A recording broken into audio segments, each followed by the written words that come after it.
Only you can tell what no man can tell.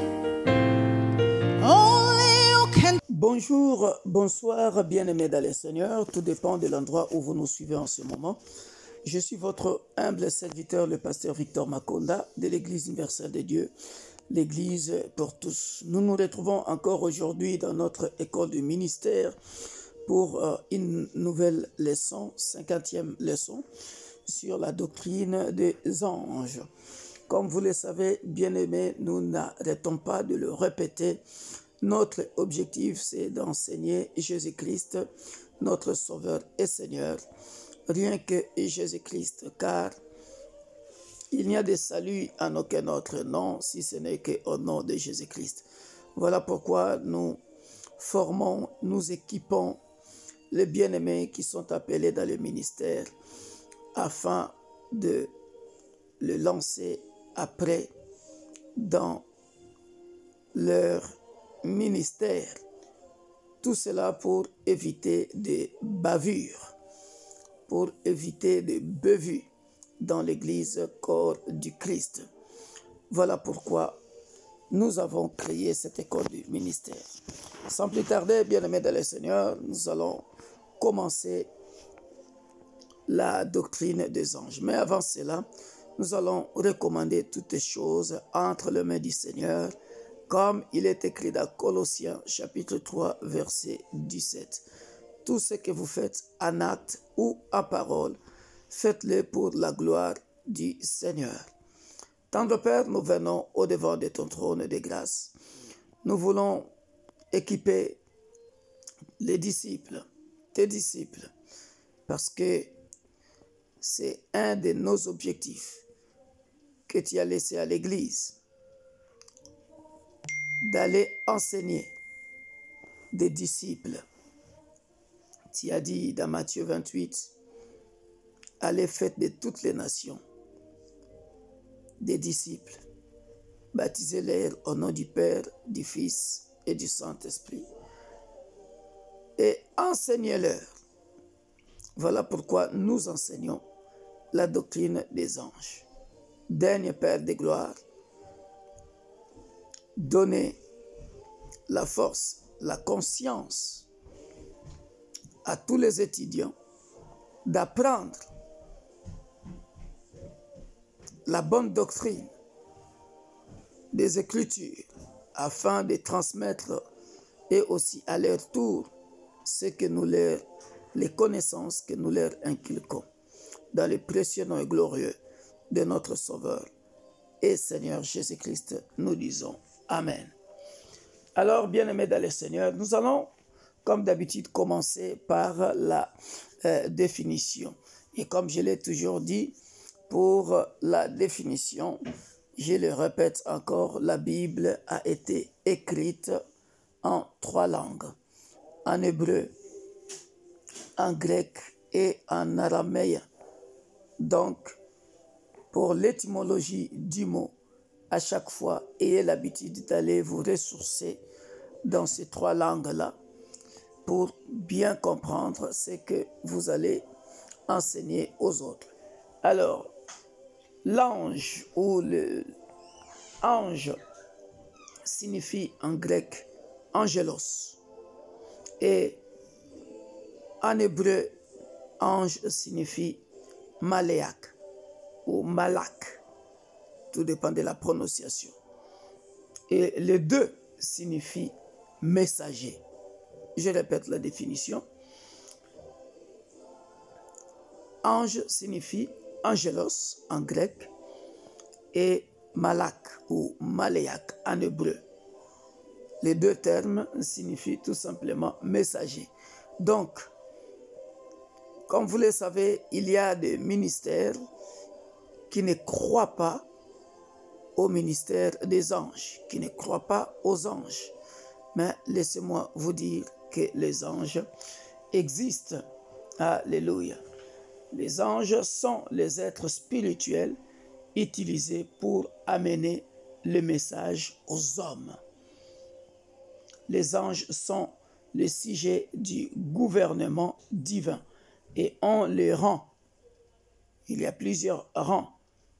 Il y a plusieurs rangs. Nous allons voir des anges angéliques qui sont appelés des séraphins dans Ésaïe chapitre 6, versets 1 à 7. Nous avons des chérubins. Nous avons ce qu'on appelle des zoas ou les êtres vivantes. En Révélation ou Apocalypse chapitre 4, versets 6 à 9, 5 à 14. Nous avons les chevaux qu'on appelle esprits et les conducteurs des chars. Dans 2 Rois, chapitre 2, versets 11 à 12. Et aussi dans 2 Rois, chapitre 6, versets 13 à 17. Ils sont appelés les esprits des cieux, faisant le travail pour Dieu. Dans Zacharie, chapitre 1, versets 8 à 11. Dans Zacharie, chapitre 6, versets 1 à 8. Ce sont eux qui constituent l'armée des cieux. Ce sont des esprits que Dieu a créés et qu'il demande qu'il envoie sur la terre. Et nous avons un autre rang qu'on appelle les archanges.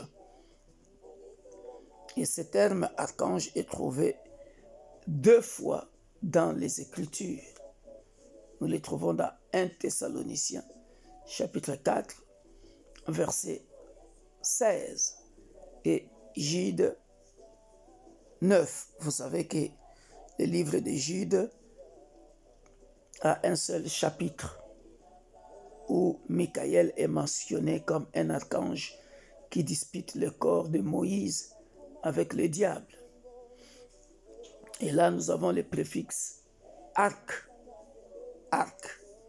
qui signifie chef. Alléluia. Donc, dans les Écritures, bien-aimés dans le Seigneur, nous avons tous ces rangs-là que nous pouvons lire. Donc, il y a des principautés, il y a des trônes, il y a des dominations et il y a des puissances. Alors, je vais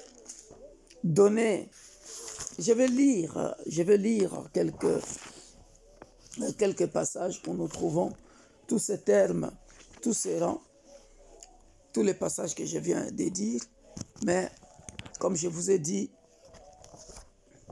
c'est à vous de lire tous les passages que je donne, parce que sinon, je mettrai plus d'1 heure pour chaque leçon. Et pour les étudiants qui ne sont pas patients, il y en a qui ne liront pas. Mais pour votre formation, pour ceux qui ont le cœur d'apprendre, la soif d'apprendre,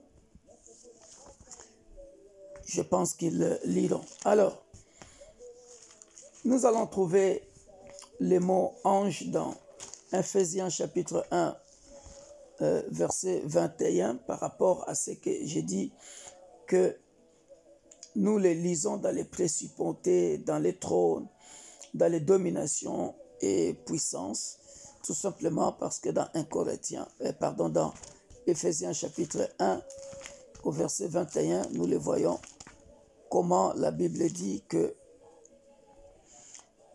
au-dessus de toute domination, de toute autorité, de toute puissance et de toute dignité et de tout nom qui peut être nommé, non seulement dans les siècles présents, mais encore dans les siècles à venir. Donc, à tous ces niveaux-là, nous avons les anges. Nous avons les anges à tous ces niveaux-là. Dans la Bible, c'est bien marqué aussi dans 1 Colossiens. chapitre 1, verset 16. Là, je suis en train de démontrer tout simplement que les anges sont les êtres spirituels utilisés pour amener le message aux hommes. Je suis en train de démontrer ici que Dieu les a créés, qu'ils appartiennent au gouvernement divin et ils ont des rangs. Voilà, et c'est ce qui est aussi marqué dans Colossiens chapitre 1, verset 16.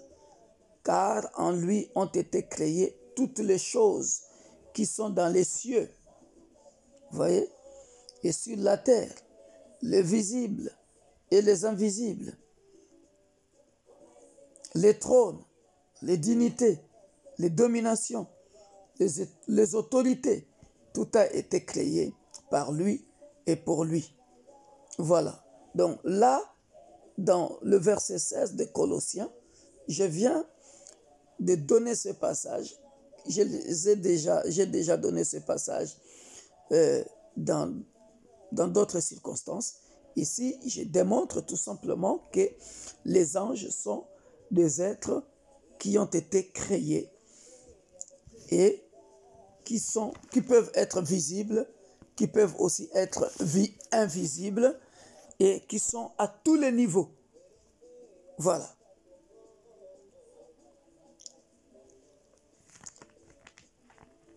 Ésaïe chapitre 6, versets 1 à 7.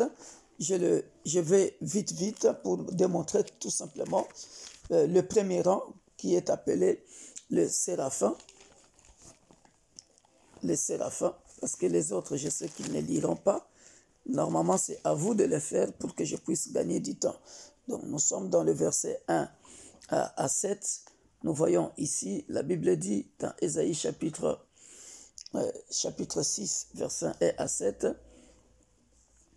L'année de la mort du roi Osias, je vis le Seigneur assis sur un trône très élevé, et le pan de sa robe remplissait le temple. Regardez, au verset 2, on dit, des séraphins se tenaient au-dessus de lui.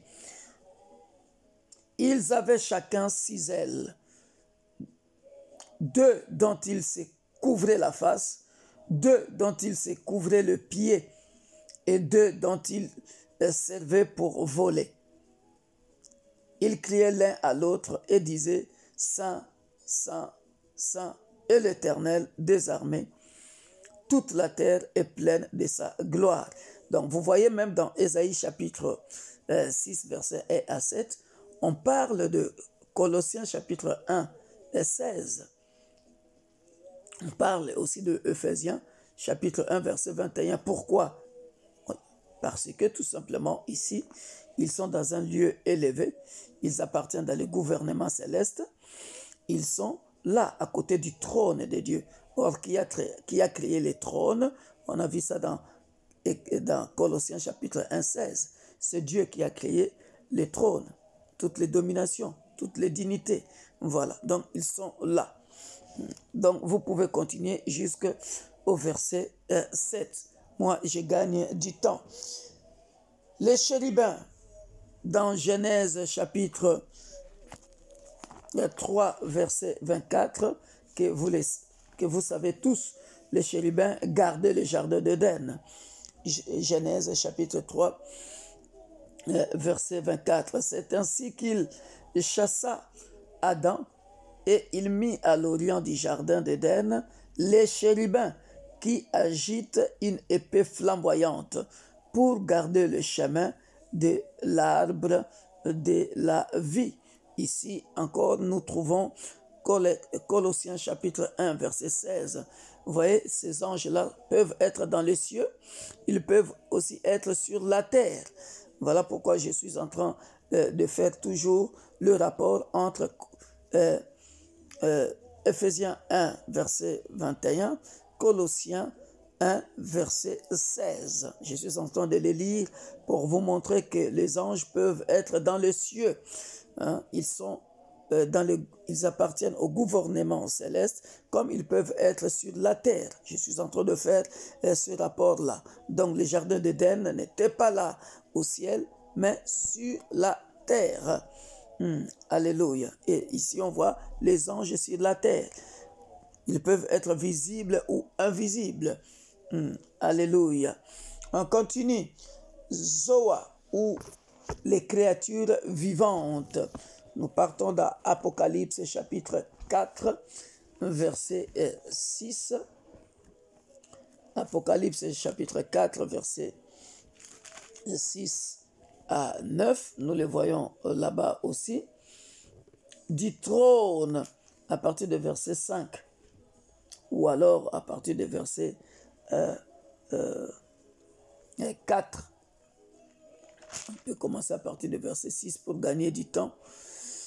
Il y a encore devant le trône, comme une mer de verre semblable à du cristal du milieu du trône, et autour du trône, il y a 4 êtres vivants remplis de yeux devant et derrière.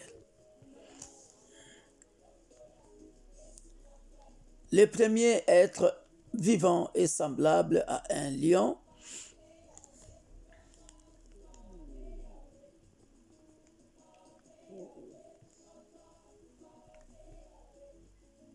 Le deuxième être vivant est semblable à un veau. Le troisième être vivant à la face d'un homme. Et le quatrième être vivant est semblable à un aigle qui vole. Les 4 êtres vivants qui ont chacun 6 ailes. Vous voyez, ce sont des anges, comme on vient d'expliquer dans Ésaïe. Ils ont chacun 6 ailes et ils sont remplis d'yeux tout autour et au-dedans. Ils ne cessent de dire jour et nuit, Saint, Saint, Saint est le Seigneur Dieu, le Tout-Puissant, qui était, qui est et qui vient. Voilà, comme on vient de lire dans le verset dans Ésaïe. Dans Ésaïe, voilà, dans Ésaïe 6. Alors, ce sont des chevaux qu'on appelle aussi des esprits. Ce sont des conducteurs de chars, ces anges-là. Et ça, c'est beau. Hein? Vous m'entendez parfois dans mes prières, j'écris chars d'Israël. Je l'ai déjà dit dans une de nos intercessions, chars d'Israël. Alors, pour ceux qui ne comprennent pas, ils vont dire, mais qu'est-ce que ce pasteur est en train de dire? Oui, tu peux le dire. Voilà. Nous ne prions pas les anges. Attention, nous n'évoquons pas les anges. Attention. Mais nous demandons aux anges de faire... c'est Dieu qui nous envoie les anges. Attention, les chevaux. Ce sont des chevaux, esprits. Dans 2 Rois, chapitre 2, nous les voyons, bien-aimés dans les Seigneurs, à partir de versets 11 à 12. Regardez, comme il continuait à marcher, en parlant, voici un char de feu et des chevaux de feu les séparèrent l'un de l'autre, et Élie monta au ciel dans un tourbillon. Élisée regardait et criait, mon père, char d'Israël et sa cavalerie. Et il ne le vit plus. Saisissant alors ses vêtements, il les déchira en 2 morceaux. Bien-aimés dans le Seigneur, ici, on nous montre tout simplement comment les esprits, comment les anges sont des esprits, comme des chevaux, comme des conducteurs de chars qui sont venus chercher Élie et monter avec au ciel. Ils sont appelés, nous pouvons aussi le voir dans le chapitre 6, 2 Rois chapitre 6, au verset 13 et 17. Et le roi dit, allez et voyez où il est, et je le ferai prendre.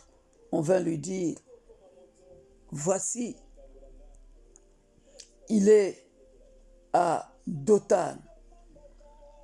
Il y envoya des chevaux, des chars et une forte troupe qui arrivèrent de nuit, qui enveloppèrent la ville. Vous voyez, ce sont des esprits ici, bien-aimés dans le Seigneur. Ces anges-là, ils sont comme des chevaux.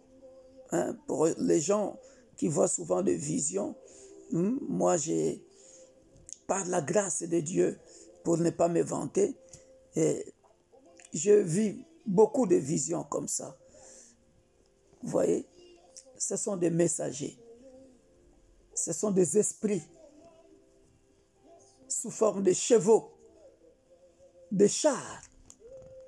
Ils font partie de l'armée céleste, bien-aimés dans le Seigneur, qui viennent avec des messages du Seigneur.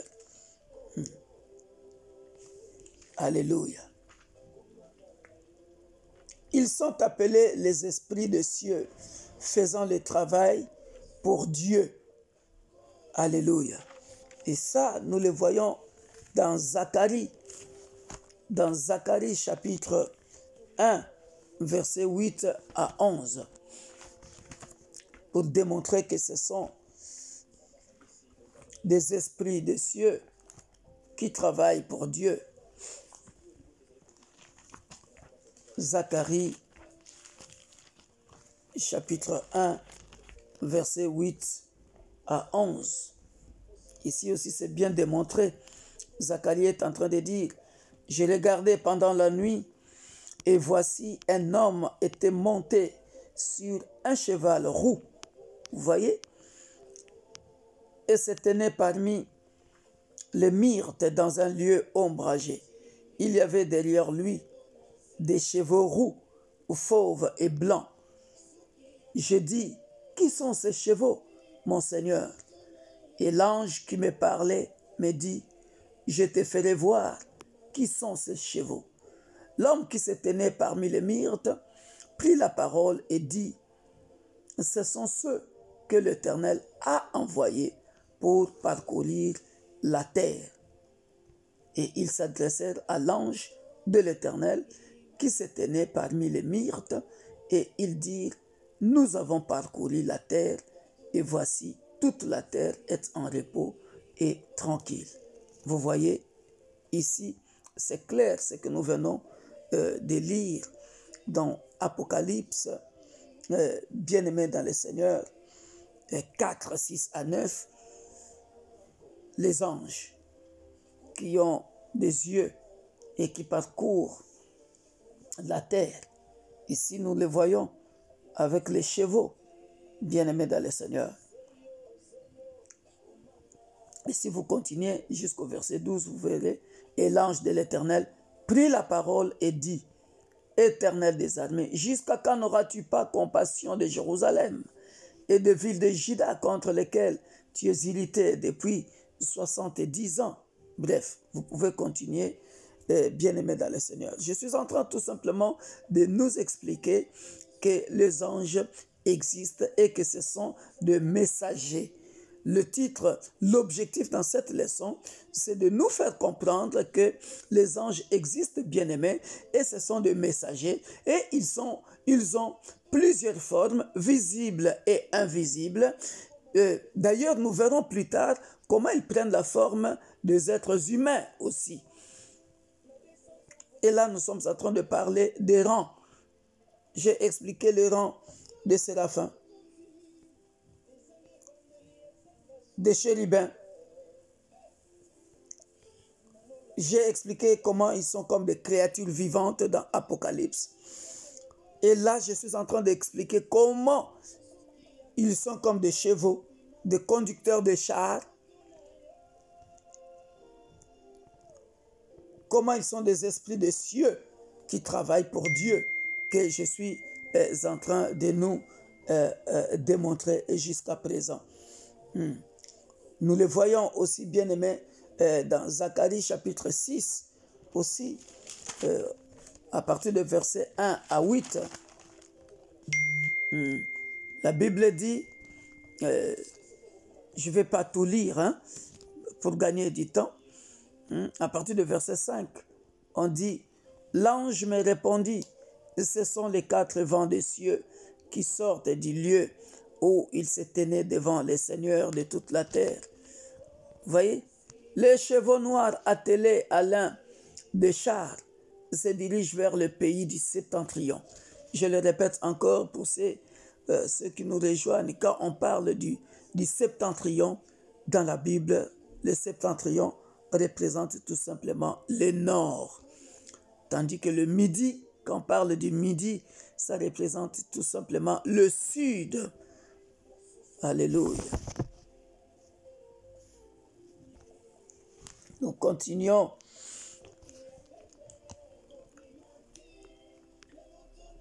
Et les blancs vont après eux. Les tachetés se dirigent vers le pays du midi. Dans le midi, je venais de dire, c'est le sud. Alléluia. Et ainsi de suite, vous pouvez continuer. Dans le livre d'Apocalypse, au chapitre 19, 17 à 21, nous le voyons aussi. Et je vis un ange qui se tenait dans le soleil. Il cria d'une voix forte, disant à tous les oiseaux qui volaient au milieu du ciel, « Venez, rassemblez-vous pour le grand festin de Dieu, afin de manger la chair des rois, la chair des chefs militaires, la chair des puissants, la chair des chevaux et de ceux qui les montent, la chair de tous, libres et esclaves, petits et grands. » Et ainsi de suite. Vous pouvez lire. Donc, je n'entre pas dans les explications, dans les révélations que cachent certains versets. Ça, c'est quand je prêche. Ça, c'est dans la prédication. Mais l'objectif de cette leçon, c'est de nous montrer que les anges sont des messagers et ils ont plusieurs formes et ils existent.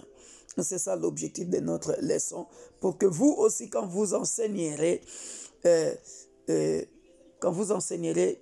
les leçons concernant les anges, que vous puissiez apprendre à vos assemblées que les anges existent bien. Donc, dans l'Église universelle de Dieu, l'Église pour tous, nous croyons au ministère des anges par rapport à d'autres églises qui ne croient pas aux anges.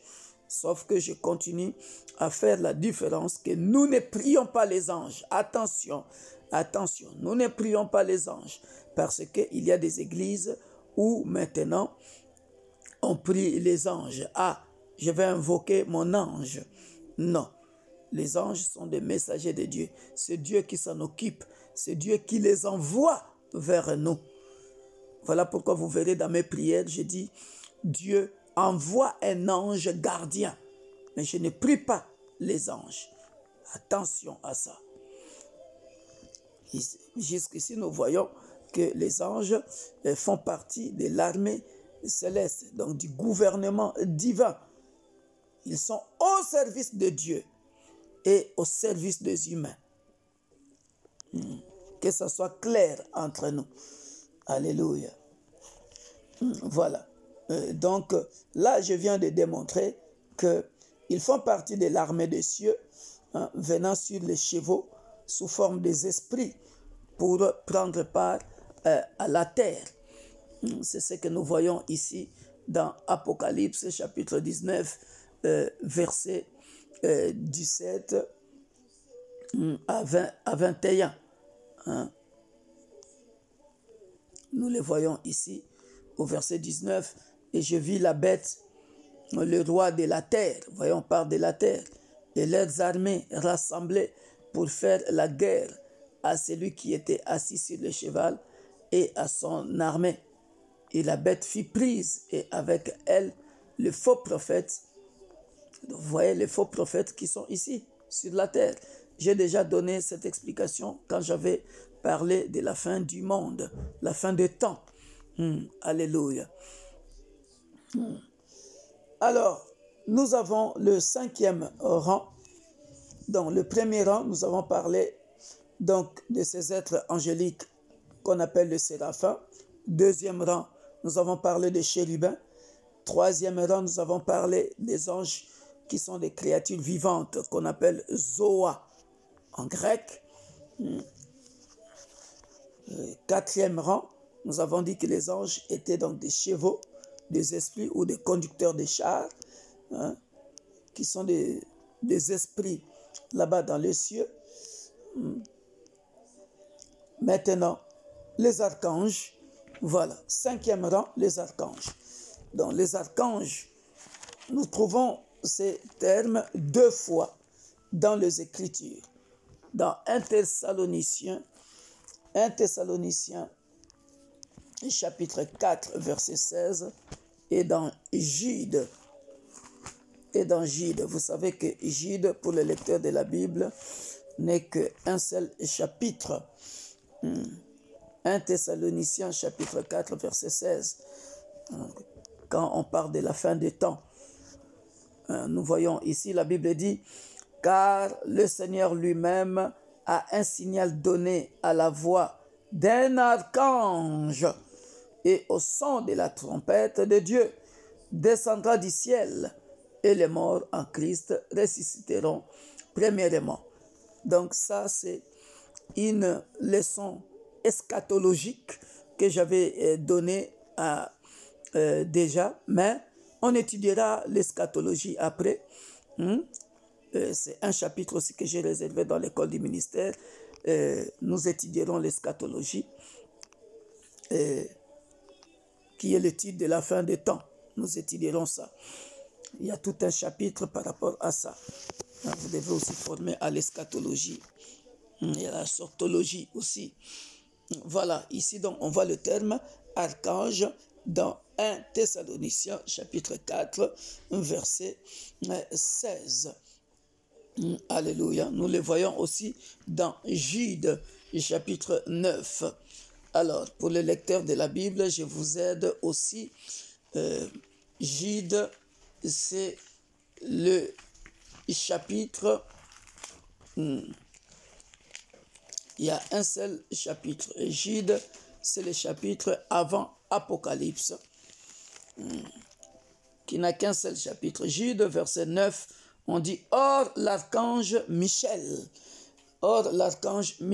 lorsqu'il contestait avec le diable et lui disputait le corps de Moïse, n'osa pas porter contre lui un jugement injurieux, mais il dit que le Seigneur te réprime. » Voilà ce que je disais. Donc, le mot archange, on le trouve à deux endroits dans la Bible, dans 1 Thessaloniciens chapitre 4 au verset 16 et aussi dans Jude verset 9.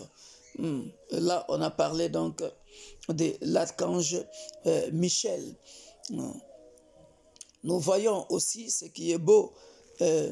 Michaël est le prince pour Israël et l'ange qui va combattre les anges de Satan dans la période de tribulation. Nous allons voir ça dans Daniel. Nous connaissons tous l'histoire de Daniel qui est super, qui est trop beau. Aussi l'histoire de Daniel. Nous connaissons ce que Michaël a fait, bien-aimé dans le Seigneur, lors des jeûnes de Daniel. Nous connaissons cela, on ne va pas y revenir. Je voulais tout simplement parler de Daniel, comme c'est de Michaël, pardon, qui est un prince pour Israël. Dans Daniel chapitre 10 au verset 21, où Michaël va combattre. Mais je veux te faire connaître ce qui est écrit dans les livres de la vérité. Personne ne m'aide contre cela, excepté Michaël, votre chef. Ah, alléluia. Excepté Michaël, votre chef. Vous voyez? Et pourquoi j'avais dit que arc, le mot archange, on a là deux mots. On a arc, qui signifie chef, et ange, Voyez, ici c'est bien expliqué. Michael, votre chef. Donc Michael est un archange, comme nous venons de lire dans Jude, chapitre 9. On l'appelle Michel, on l'appelle aussi Michael. Donc arc signifie chef. Ici dans le livre de Daniel, c'est bien expliqué. Donc il fait partie des rangs, il fait partie des chefs dans les rangs des anges. L'archange. Voilà. Et dans Daniel chapitre 12 aussi, au verset 1, en ce temps-là, se lèvera Michael, le grand chef. Je suis en train d'expliquer ici, archange, arc qui signifie chef dans les rangs des anges. Voilà, ici on l'appelle le grand chef. Le grand chef. Alléluia. Le grand chef. Moi, je vois beaucoup ça. Si vous suivez bien, quand je fais le service, par la grâce de Dieu, lorsque Dieu m'ouvre les yeux, laissez-moi vous expliquer toutes ces choses très bien. Quand Dieu m'ouvre les yeux, quand je prie, je dis souvent le ciel est ouvert, je vois un ange. Il y a parfois des messages que je prêche, je vois un ange venir avec le rouleau, ouvrir le rouleau, et dans ce rouleau-là, je vois ce qui est écrit et je donne le verset biblique. Ceux qui sont habitués à suivre le pasteur Victor Makonda, vous verrez que je vois souvent des anges. Je vois souvent des anges et comment ils opèrent. Voilà pourquoi je suis en train d'expliquer tout ça. Donc, vous voyez, en ces temps-là, se lèvera Michael, le grand chef, le défenseur des enfants de ton peuple. Et ce sera une époque de détresse telle qu'il n'y en a point eu de semblable depuis que les nations existent jusqu'à cette époque. En ces temps-là, ceux de ton peuple qui seront trouvés inscrits dans les livres seront sauvés. Et ça, c'est pendant la période de la grande tribulation. Alléluia. Et nous les voyons aussi, bien-aimés, dans Apocalypse, chapitre 12, versets 7 à 9. Dans Apocalypse, chapitre 12, versets 7 à 9. Dans l'Apocalypse, chapitre 12, versets 7 à 9. Alléluia.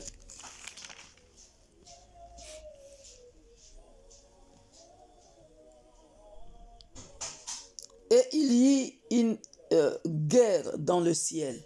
Michel, qu'on appelle aussi Michael, et ses anges combattirent contre les dragons. Vous voyez, ici on dit Michel et ses anges. Pourquoi? Parce que lui, c'est un archange. Il est le chef des anges. Vous voyez, ici encore, c'est bien expliqué quand on parle de l'archange Michael ou de l'archange Michel. Il est le chef des anges. Vous voyez, il est le chef des anges. On dit bien, et il y eut guerre dans le ciel, Michel et ses anges. Michel et ses anges. Michel et ses anges. Alléluia. Michel et ses anges. C'est pour que vous compreniez qu'il est le chef. Arc, qui signifie chef. Et ange, archange. Michel et ses anges combattirent contre les dragons. Et les dragons et ses anges combattirent. Alléluia. Voilà, c'était pour vous démontrer que le mot archange signifie chef des anges. Alléluia. Donc je pense que vous avez bien compris le mot archange. L'Écriture semble nous donner, bien-aimés, l'idée que Gabriel est un archange, mais ne le déclare pas directement. Alléluia. Pourquoi? Parce que nous savons, bien-aimés dans le Seigneur, que l'ange Gabriel aussi était envoyé pour venir annoncer une nouvelle à Marie. Bien-aimés dans le Seigneur, nous allons ici démontrer aussi que Lucifer était une fois un ange élevé ou archange avant qu'il soit déchu. Dans Ézéchiel chapitre 28, versets 11 à 19, tout le monde connaît ça, tout grand lecteur de la Bible, nous le savons très bien que Lucifer, avant de descendre sur la terre, avant qu'il ne soit déchu, était bien-aimé dans le Seigneur, élevé, était un chef là-bas au ciel parmi les anges. Nous le trouvons dans Ézéchiel chapitre 28, versets 11 à 19. La Bible dit, on peut commencer ça à partir de verset 11. À partir de verset 11 jusqu'à 19. Mais je gagne du temps. Je vais lire seulement quelques versets.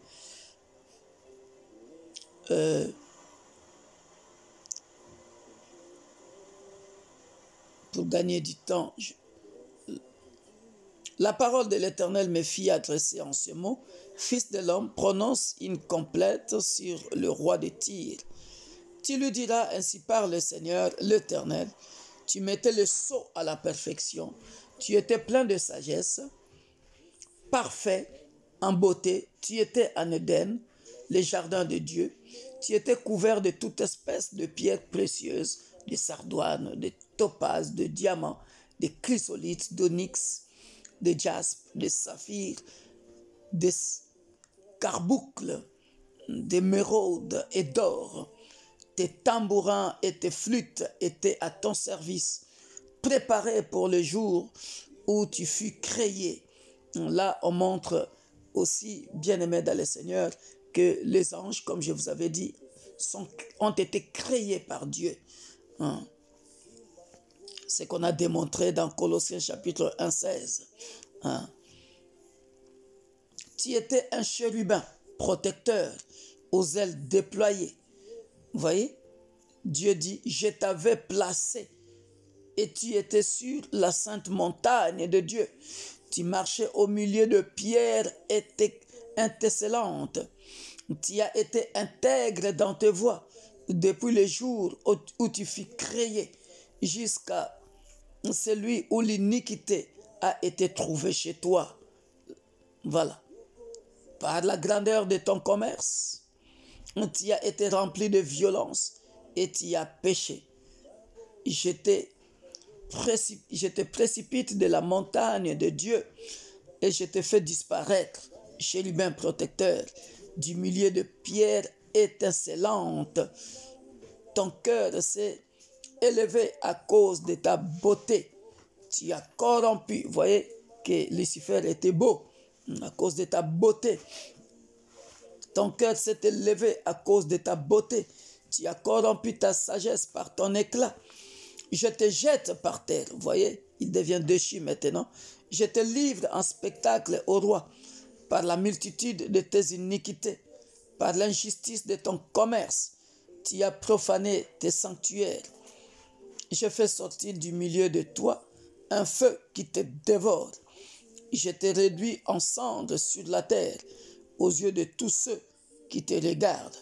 Tous ceux qui te connaissent parmi le peuple sont dans la stupeur à cause de toi. Tu es réduit à rien et tu ne seras plus jamais. Vous voyez ça?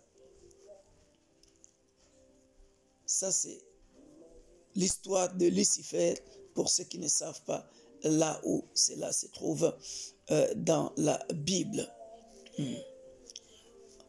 Alléluia.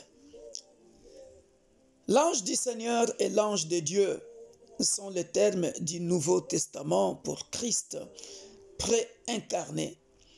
Alors ici, nous avons ce qu'on appelle la théophanie. C'est quoi la théophanie? La théophanie. Soulignez ce terme, la théophanie, qui s'écrit T-H-E-O-P-H-A-N-I-E-S. La théophanie veut tout simplement dire théos, qui signifie Dieu, phénos ou phéno, qui signifie visible. La théophanie, c'est la manifestation visible de Dieu. La manifestation visible de Dieu.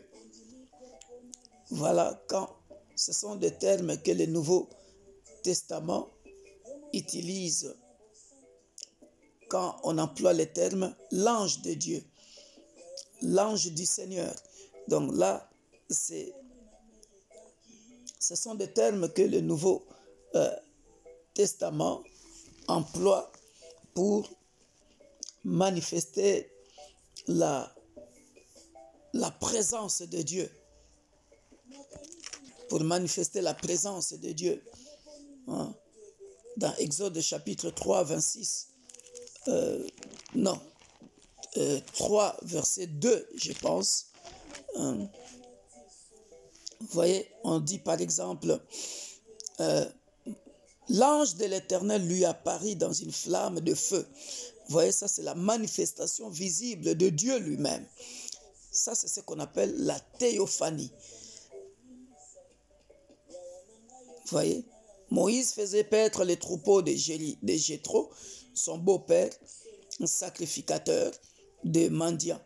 Et il mena le troupeau derrière le désert et vint à la montagne de Dieu à Horeb. L'ange de l'Éternel lui apparut dans une flamme de feu au milieu d'un buisson. Moïse regarda et voici le buisson était tout en feu et le buisson ne se consumait point. Là, c'est Dieu lui-même qui descend. C'est la manifestation visible de Dieu. Voilà, ça s'appelle la théophanie quand Dieu prend cette image-là. Alléluia.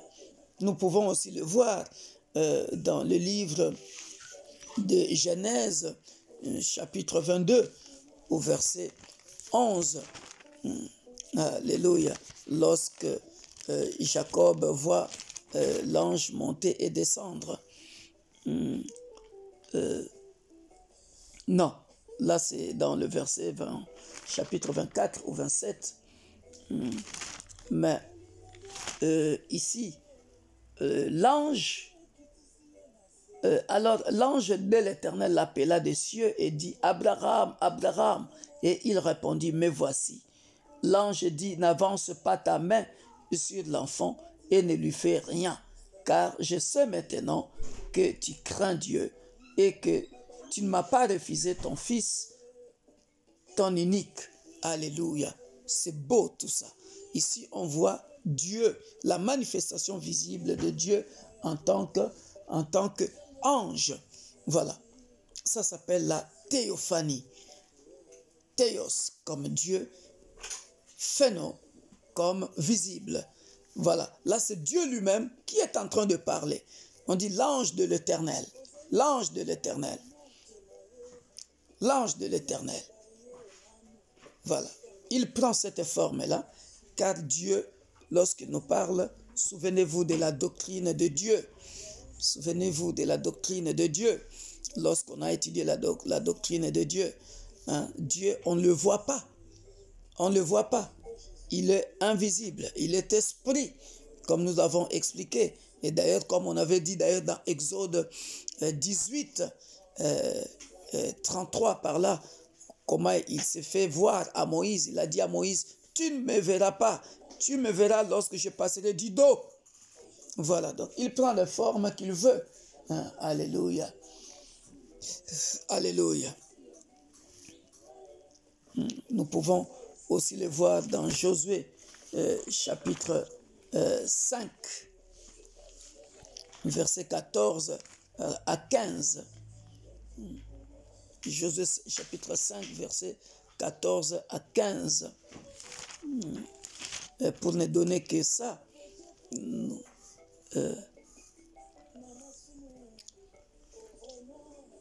le chef, comme Josué était près de Jéricho, je commence à partir de verset 13 pour une bonne explication, il leva les yeux et regarda. Voici un homme se tenait debout devant lui, son épée nue dans la main. Il alla vers lui et lui dit, es-tu de nôtres ou de nos ennemis?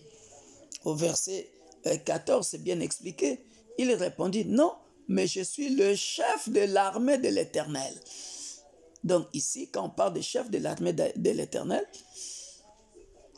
j'arrive maintenant. Josué tomba le visage contre terre, adora et dit, qu'est-ce que mon Seigneur dit à son serviteur? Et le chef de l'armée de l'Éternel dit à Josué, ôte tes souliers de tes pieds, car le lieu sur lequel tu te tiens est saint. Et Josué fit ainsi. Alléluia. Donc, vous voyez ici, bien-aimés dans le Seigneur,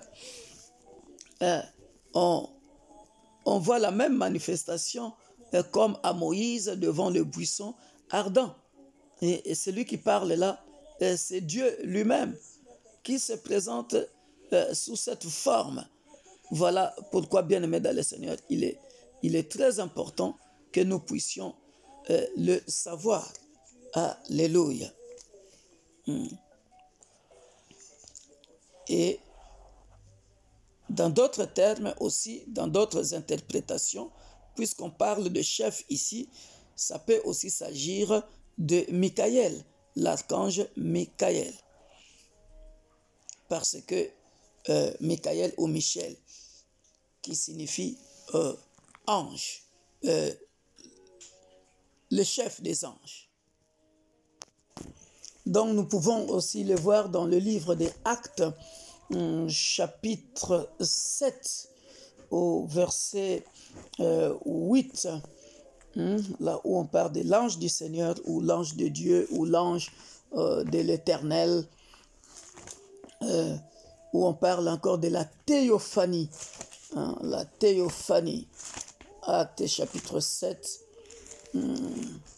Actes chapitre 7, au verset 38, où la Bible dit, c'est lui qui, lors de l'assemblée au désert, étant avec l'ange qui lui parlait sur la montagne de Sinaï, et avec nos pères reçus des oracles vivants pour nous les donner. Alléluia. Donc, nous voyons ici, bien-aimés dans le Seigneur, l'histoire de Moïse à la montagne de Sinaï, qui devrait recevoir les oracles du Seigneur.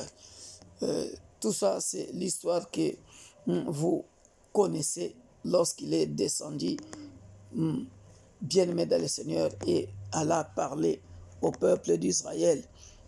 Donc l'ange ordinaire est d'habitude signalé dans d'autres passages de l'Écriture, et les anges sont mentionnés une affaire de 294 fois dans la parole de Dieu. Alléluia. Et puis pour terminer aujourd'hui, bien-aimés dans le Seigneur, nous allons parler des anges déchus. Qui sont les anges déchus? À l'origine, bien-aimés dans le Seigneur, tous les anges étaient créés bons. Ils avaient été déjà éprouvés.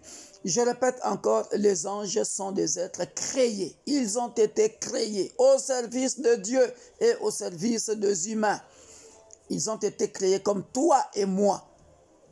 Alléluia. Mais eux, ils ont été créés pour travailler à côté de Dieu. Ce sont des esprits qui sont dans les cieux. Je le répète encore.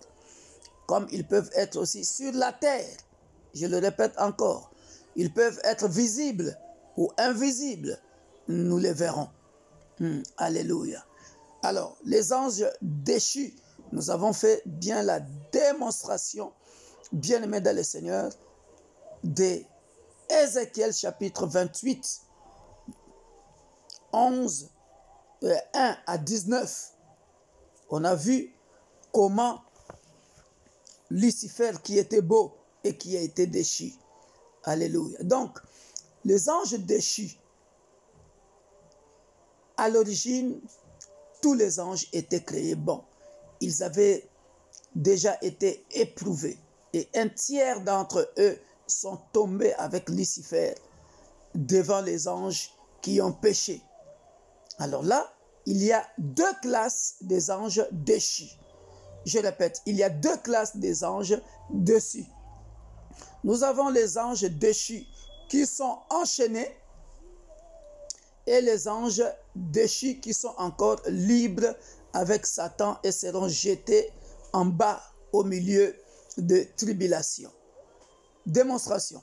Lorsque nous lisons Jude chapitre 6, Juge n'a qu'un seul chapitre. Juge verset 6 à 7. Jude, verset 6 à 7. Nous verrons, bien aimés, ici, comment ces anges déchus de la première catégorie qui sont enchaînés dans Jude 6, 7. La Bible dit, à partir de verset 5, « Je veux vous rappeler, à vous qui savez fort bien toutes ces choses, que le Seigneur, après avoir sauvé le peuple, c'est-à-dire son peuple, le peuple d'Israël, et l'avoir tiré du pays d'Égypte, fit ensuite périr les incrédules. Et les incrédules qu'il a réservés pour le jugement du grand jour, enchaînés éternellement. » Vous voyez ça? Enchaînés éternellement par les ténèbres, les anges qui n'ont pas gardé leur dignité, mais qui ont abandonné leur propre demeure. Que Sodome et Gomorrhe et les villes voisines qui se livrèrent comme eux à la débauche et à des vices contre nature sont donnés en exemple, subissant la peine d'un feu éternel. Donc nous voyons là, bien-aimés dans le Seigneur, l'histoire des anges déchus, comment ils sont encore enchaînés. Et nous avons ça aussi dans 2 Pierre chapitre 2, verset 4.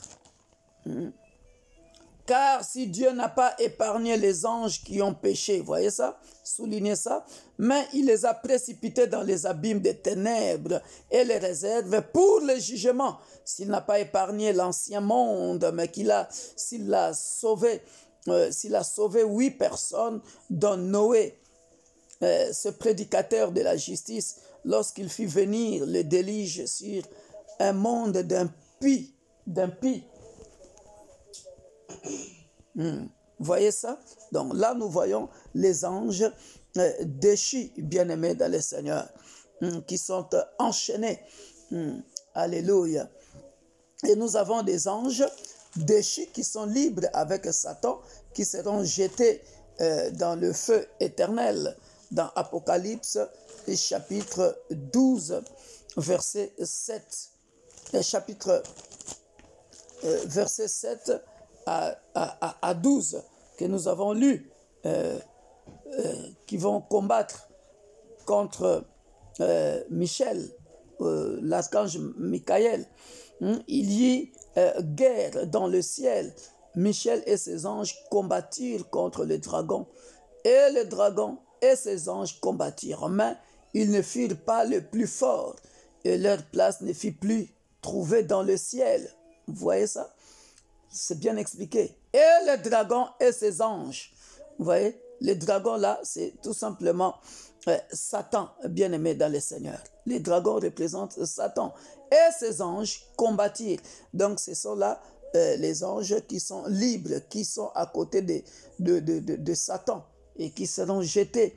La Bible dit, mais ils ne furent pas les plus forts et leur place ne fut plus trouvée dans le ciel. Et il fut précipité le grand dragon, le serpent ancien, appelé le diable et Satan, celui qui séduit toute la terre. Il fut précipité sur la terre et ses anges furent précipités avec lui.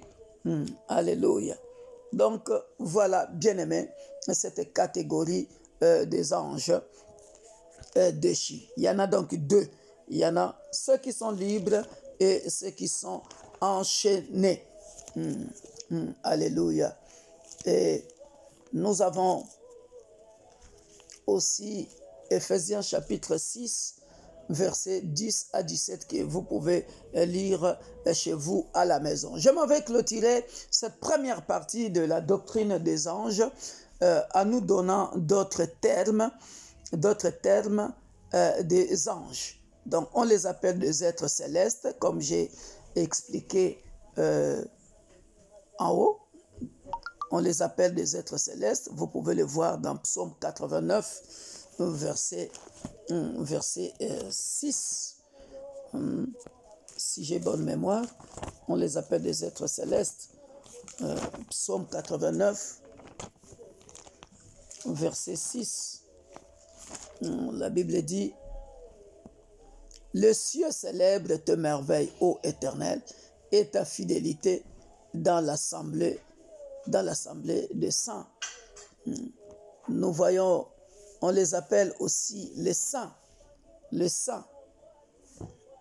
Les saints, dans Psaume 89, toujours au verset 5.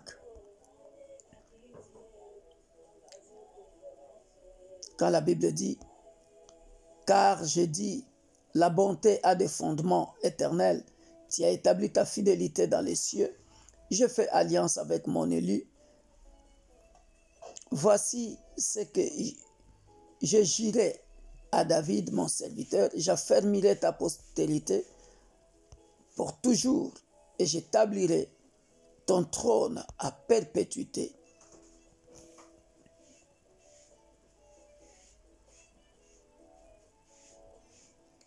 Au verset 7, c'est bien confirmé où on dit, « Car qui dans le ciel ?» Vous voyez, or les anges vivent dans le ciel. Car qui dans le ciel peut se comparer à l'Éternel? Qui est semblable à toi parmi les fils de Dieu? Voilà. Donc on les appelle des êtres célestes, le saint, le fils de Dieu. On les appelle aussi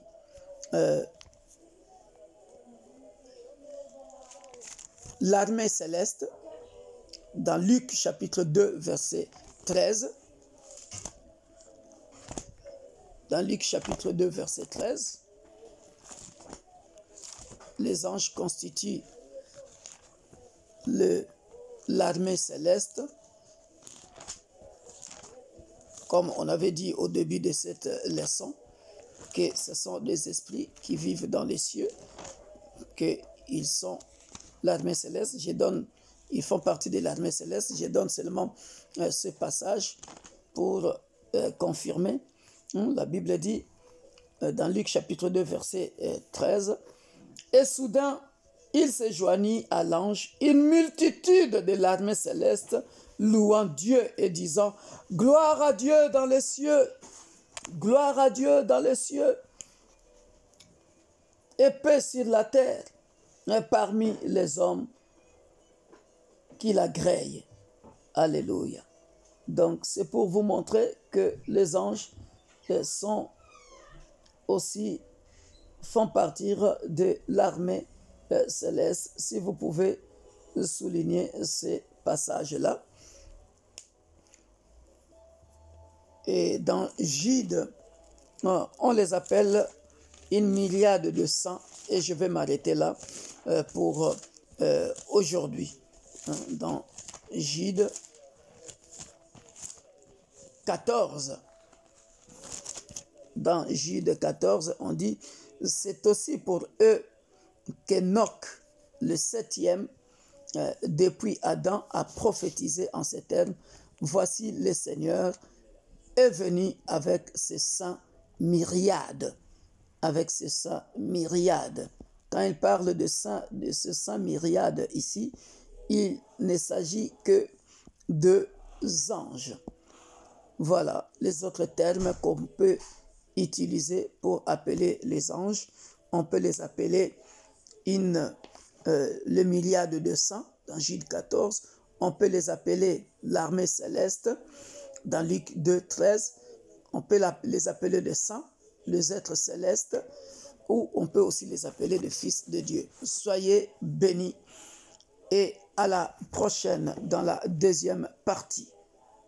C'était votre humble serviteur, le pasteur Victor Makonda, de l'Église universelle de Dieu, l'Église pour tous. Bye bye. Oh,